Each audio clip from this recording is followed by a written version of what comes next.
ஏங்க நேற்று போட்ட வீடியோவுக்கு ஒரு அக்கா என் கூட கமெண்ட் பாக்ஸில் ஒரே வாதாட்டம் பார்த்துக்குங்க. அதாவது நேருக்கு நேரம் நின்று சண்டை ஓடாடுறதுதான். அப்புறம் பார்த்துக்கங்க 2 பேரும் அவங்க கமெண்ட் வேணும் நான் கமெண்ட் வேணும்னு ஒரே வாதாட்டம். என்னுடைய வீடியோவை சில பேருக்கு சரியாக புரிய மாட்டேங்குது. அதாவது நான் இங்கே என்ன சொல்லியிருக்கேன்டா, பெற்றவங்களுடைய நிலைமையை அறிஞ்சு பிள்ளைங்க லவ் பண்ணுங்க அப்படின்னு சொல்லியிருக்கேன். காதலே பண்ணக்கூடாதுன்னு சொல்லலை.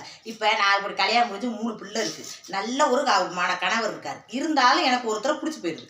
பிடிச்சி போடுறது ஏன் அப்படின்னு ஏன் மேலே குத்தம் சொல்ல முடியாது. ஆனால் ஒருத்தர் எனக்கு பிடிச்சிருக்குன்றத நான் என்ன செய்யணும், என் பிள்ளைங்க 3 இருக்குது, என் புருஷன் தங்கமான புருஷன் இருக்காரு. இந்த நிலைமையில இன்னொருத்தனை பிடிச்சிருக்குன்ட்டு அவன்கிட்ட பேசுறது அவன்கிட்ட பழகுறது நம்ம குடும்பத்தில் எவ்வளோ பெரிய பிரச்சனையை உண்டாக்கும்.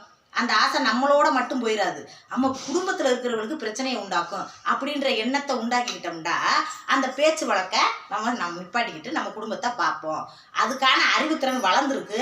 அப்படி வளர்ந்த குழந்தைய கரெக்டாக பயன்படுத்திக்கிட்டு வீட்டில் பிரச்சனை இல்லாமல் இது பண்ணுங்க. ஏன் பாப்பா சேனலாட அப்படின்னு நான் சொல்லியிருந்தேன். இதில் என்னங்க தப்பு இருக்குது?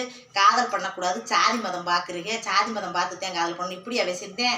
இதில் பல பேர் கமாண்டை வீடியோவை புரிய தெரியாமல் கமாண்ட் பண்ணாதீங்க. சாதி மதம் காதலுக்கு எதிர்ப்பு தெரிவிக்கிறீங்க, நீங்கள் தான் நல்ல மனுஷி, நீங்கள் தான் மதர் தெரசா அப்படி இப்படின்லாம் பேசாதீங்க. நான் நல்ல மனுஷின்னு சொல்லவே மாட்டேன். யாருமே உலகத்தில் நல்ல மனுஷனே கிடையாது. நம்மளுடைய செயல்பாடுகளை பார்த்து தான் நல்ல மனுஷலாம் கெட்ட மனுஷலான்னு தீர்மானிக்கிறது. என்ன நம்ம நல்ல மனுஷலாம் கெட்ட மனுஷலாம் நம்ம செயல்பாடு தான் தீர்மானிக்கணும் தவிர நான் நல்ல மனுஷன் ஊர் உலகத்துக்கு காட்டுறதுக்காக பேச கிடையாது. நான் எப்படி இருக்கேனோ அதை உங்கள்கிட்ட பேசுகிறேன். பிடிச்சிருந்தா லைக் பண்ணுங்க, பிடிக்கலன்னு இந்த பொம்பளை என்னமா நடிச்சுக்கிட்டு இருக்கு அப்படின்னு போங்க, அவ்வளவுதான். அதை விட்டு கமெண்ட் பாக்ஸில் என் கூட முட்டி மோதி அந்த அக்கா சண்டை விட்டு கிடக்கா. சண்டை விட்டாக்கா உங்கள் பேருக்கு எனக்கு ஒன்றும் தெரியல, எதுவும் மனசில் வச்சுக்கிறாதே. யாருக்கும் நான் எதிர்ப்பு சொல்லலை. காதல் நல்லபடியாக பண்ணு. உன் குடும்பத்தில் காதலை எதிர்க்க மாட்டாங்க, சேர்த்துக்குருவாங்க. இல்லை அப்பாவை சமாதானம் பண்ண முடியும், அண்ணனை சமாதானம் பண்ணிடலாம், எந்த பிரச்சனையும் வராதுன்னு நினச்சா காதல் பண்ணு. ஏதாவது பிரச்சனை வரும், ஆத்தாடி நம்ம அண்ணன் கோபக்காரன் எதுக்குப்பா அப்படின்னு நினச்சிட்டா கொஞ்சம் ஆத்தாப்பு சொல்ற பச்சை கேட்டு கொஞ்சம் பொறுமையாக அந்த குடும்ப சூழ்நிலையை புரிஞ்சு நடந்துக்க அப்படின்றத என் வீடியோவில் சொல்லியிருந்தேன். வேற எந்த விஷயத்தையும் பற்றி பேசலை.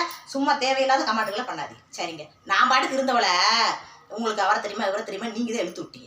நான் போய் வீடியோவில் போட்டு என்னப்பா அது தெரியுமான்ற நம்மளுக்கு இன்ன வரைக்கும் தெரியலையேன்னு போடுவாங்க. நான் பாட்டு வடையை சமசாவை சுட்டு கொடுத்துருந்தோட வம்புல எடுத்து விட பார்க்குறேன்னு நினைக்கிறேன். அப்படி பேர் அங்கிட்டு போங்க, அங்கிட்டு உங்கள் வம்புக்கெல்லாம் நான் ஆள் கிடையாது. சும்மா என்னத்தையே வட சொல்கிறோம். அதே மாதிரி 4 மக்கள் பழச்சு போட்டு நினச்சி நான் சொன்னோம்டா என்னை வம்புல எடுத்து விட்டுரு வரைக்கே அதான் இதை பேசி ஏன் யாருன்னே என்னென்ன தெரியாமல் கிடந்தேன். அப்புறம் நியூஸை பார்த்துக்கிட்டு ஓ இப்படிலாம் இருக்கா அப்படின்னு பேசுனா என்னையே கடைசியில் குத்த சொல்லிவிட்டாங்க. இங்கே வருங்க இதெல்லாம் எனக்கு தேவையில்லை, பேசணும் லைக் பண்ணுங்க. நான் என் வேலையை பார்க்குறேன். வடை ஓடுறதுக்கு நேரம் வச்சு